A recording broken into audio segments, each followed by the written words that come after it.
All right, I think we are live. Welcome, everybody, to today's training. If you're here live, say hello.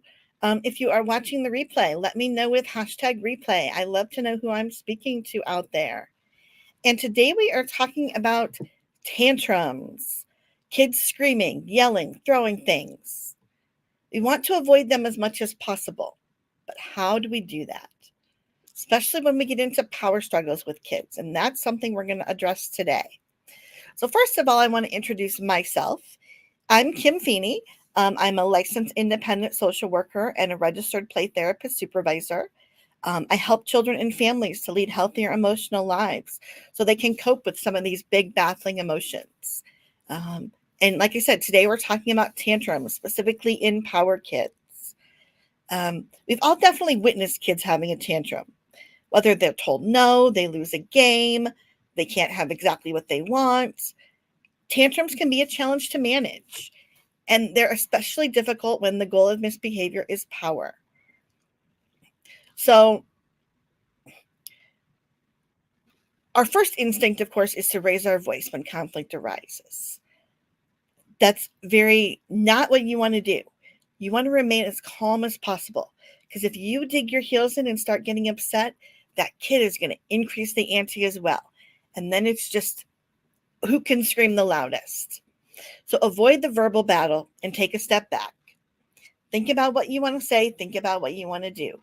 Regulate yourself. Take a few deep breaths, count to 10 slowly, and strategize in your brain. Giving your brain a chance to catch up to what's going on allows you to problem solve a little bit easier. And then once you're regulated, you can then help your child gain control of their emotions. Do this with co-regulation. Utilize rhythm, tapping, butterfly tapping, rocking. Sit next to them, taking slow, deep belly breaths in through the nose and out through the mouth with a longer exhale than inhale. Change the temperature. Give your child a cold drink of water, especially if it's through a straw, to relax their nervous system. Show them empathy by reflecting their feelings. I know you are angry we can't buy a new toy today. Or I see that you're sad that your sister won the game. Telling them that you see them, you notice them. Their feelings are valid. They're important. They matter. They count.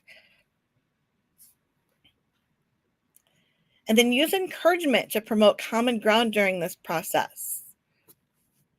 I see you're slowly starting to settle down.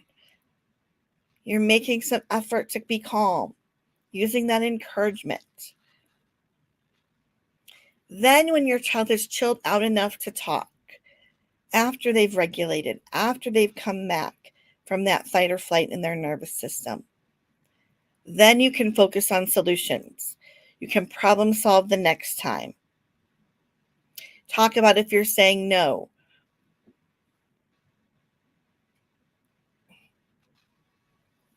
Be clear about family rules, family expectations, how they should respond when you're saying no.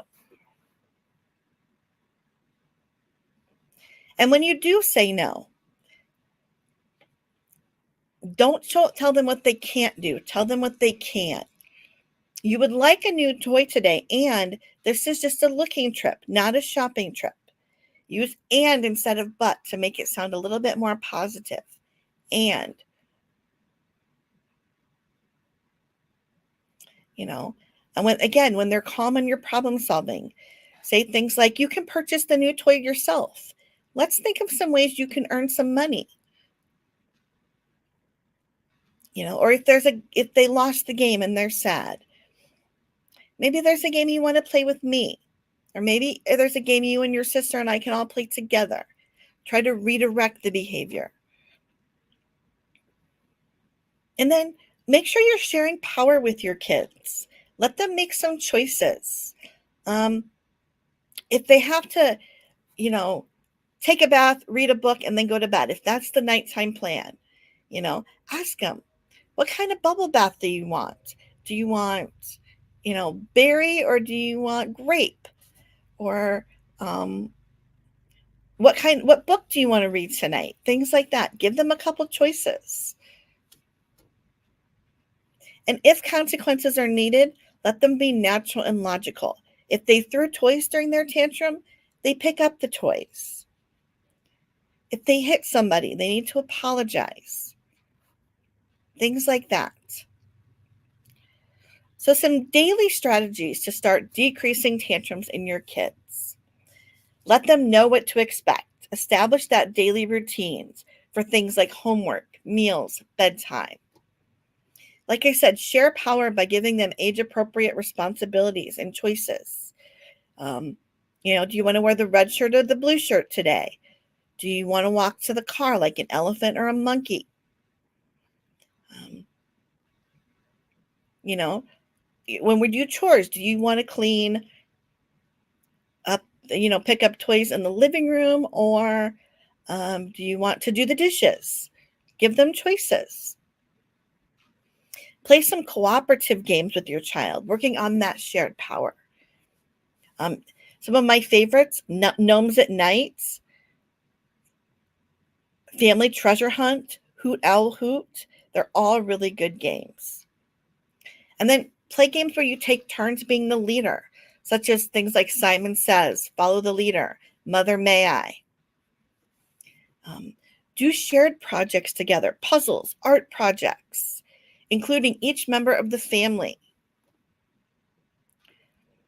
And then, of course, there's tons of books you can talk about that explore this. The Chocolate Covered Cookie Tantrum, or Where the Wild Things Are.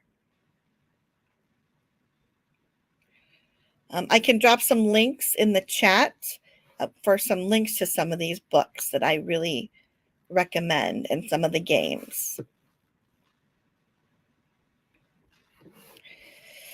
So we're talking about decreasing tantrums in Power Kids. If you have any questions, comments, let me know in the chat. I'm happy to answer them. Again, if you're watching the replay, let me know with hashtag replay.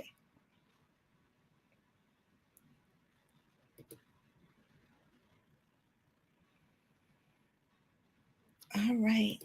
And then stay tuned for next week's training. Again, I don't remember what it is. I need to start looking in advance. It is planned out. There's an event on the Facebook, and we'd be happy to, have you. And if you have any topics you'd like me to discuss, feel free to either put them in the group or send me a DM, or make a comment, and we will try to do that. Again, thanks for joining and have a wonderful week wherever you are in your day. Hug your child and make it a great one.